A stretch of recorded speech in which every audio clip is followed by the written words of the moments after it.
This is Yushin Gilliard, and he's the commander of the male-only human forces that's tasked to defend their lands from the rampaging demonic female elves nation.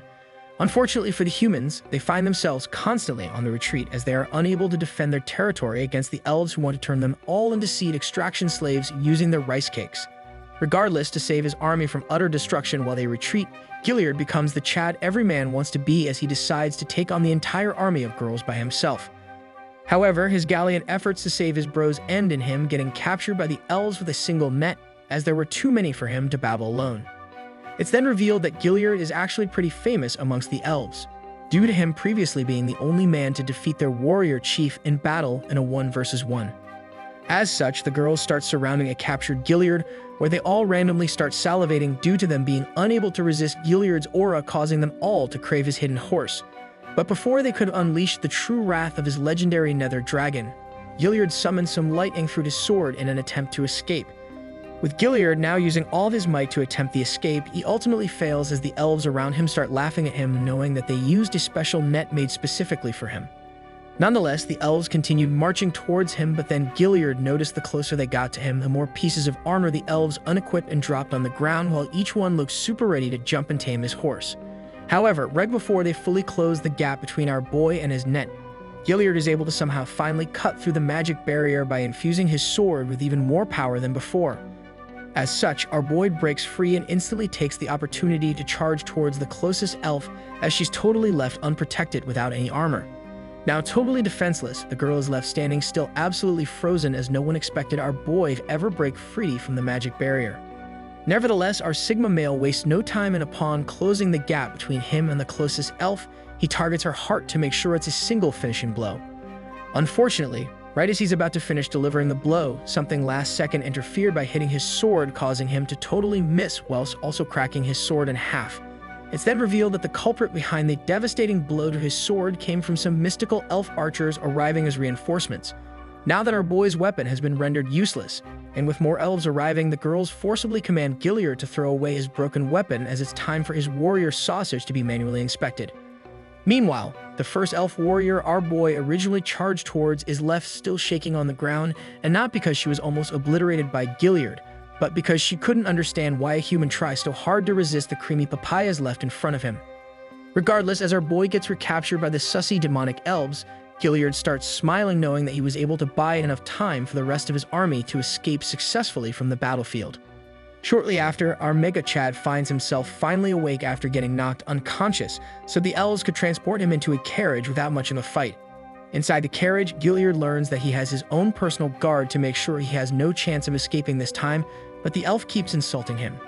She then continues on by revealing that she's placed a magical lock on him to prevent him from even thinking about escaping, as the special lock constantly siphons all of his energy and mana.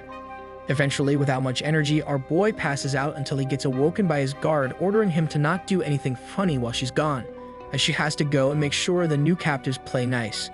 After the guard gets out of the carriage, we discover that at least another 100 men have been captured by a bunch of elves who happen to have a wide array of donuts and rice cakes for all to see. Nonetheless, the elves gather the rest of the men around and reveal to them that every single one will be sold at an auction in a nearby town. They are then forced with the harsh reality that every single one in the future will start cosplaying a factory only meant to be used for their Costco hot dogs, as it allows the elves to extract their seeds for their next generation. Now fast forward back inside the carriage containing Gilliard. His guard comes back in to join him, only for her to yell at him to stop staring at her. It then turns out that since our boy can't really do anything else while stuck to his seat, he has decided to fight back through his only means available, and that's by using his piercing gaze, as bro really does not want to experience a rice cake smashing right now.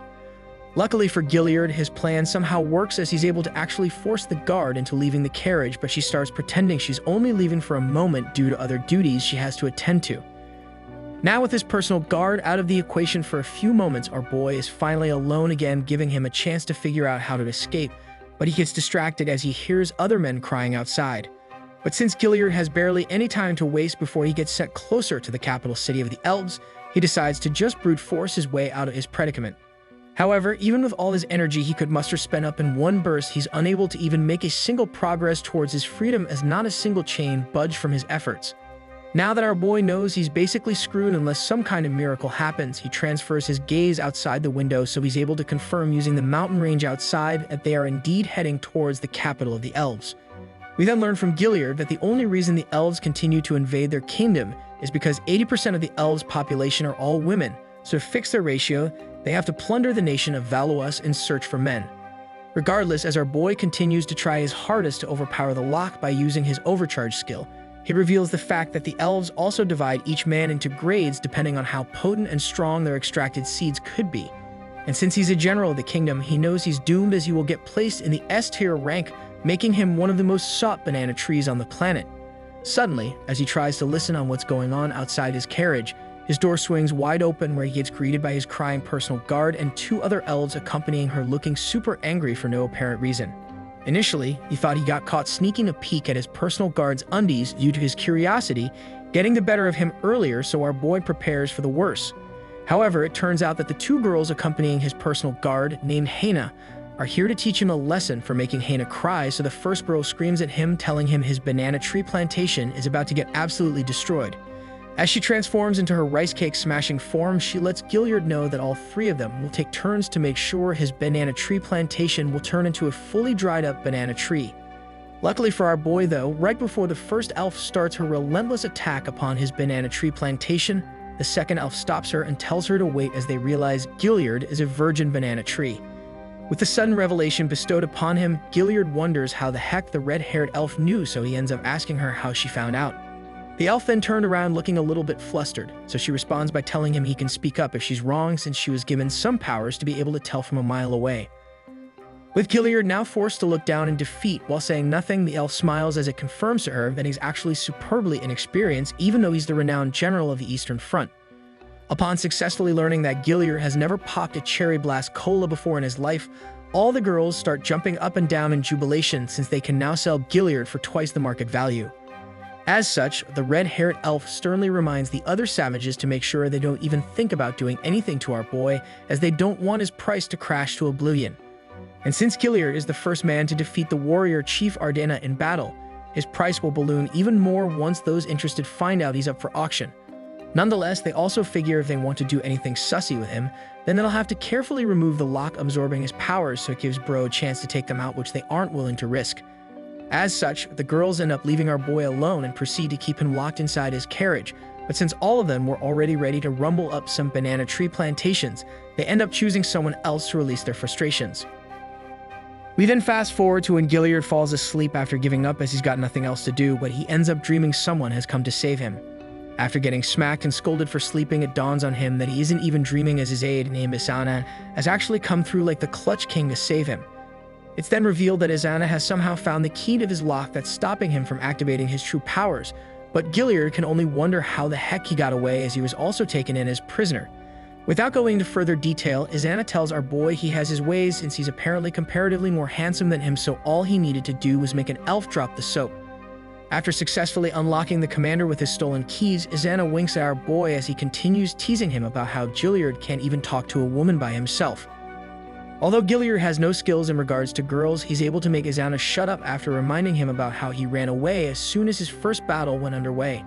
Nevertheless, after their quick and short reunion, Gilliard learns from Isana that the elves have let their guard down and now is the time for them to strike if they want any hope of escaping. Meanwhile, after putting her armor back on, Hana wonders where Isana went since she was just busy trying to extract some banana tree seeds from him literally a few seconds ago, and now she can't even find him anywhere. Out of nowhere, she notices both Gilliard and Isana making a mad dash forward with the corner of her eye. At the same time, the other elves start noticing a bunch of men also got freed, so they all simultaneously whip out their swords. Unfortunately, it's too late for that. As soon as the angry elf from earlier unsheathed her sword, our boy instantly appears in front of her and uses his chains to swiftly destroy her sword in half. Gilliard then follows up with a devastating combo by grabbing her donuts and sending her straight to the ground, leaving her totally dazed. Mere seconds later, Isana, like a true bro, risks his life to steal a sword from a nearby elf, only for him to throw it towards his general, as he knows it'll allow Gilliard to fully release his true powers and the chance to fully break out of his restraints. And that's exactly what happens, and upon the release of his abilities, the entire battlefield gets illuminated with lightning signaling that the time of reckoning for elves is about to come. Although the elves are totally outnumbered after reinforcements moved on to another outpost, the girls refused to retreat as they still had some sense of pride.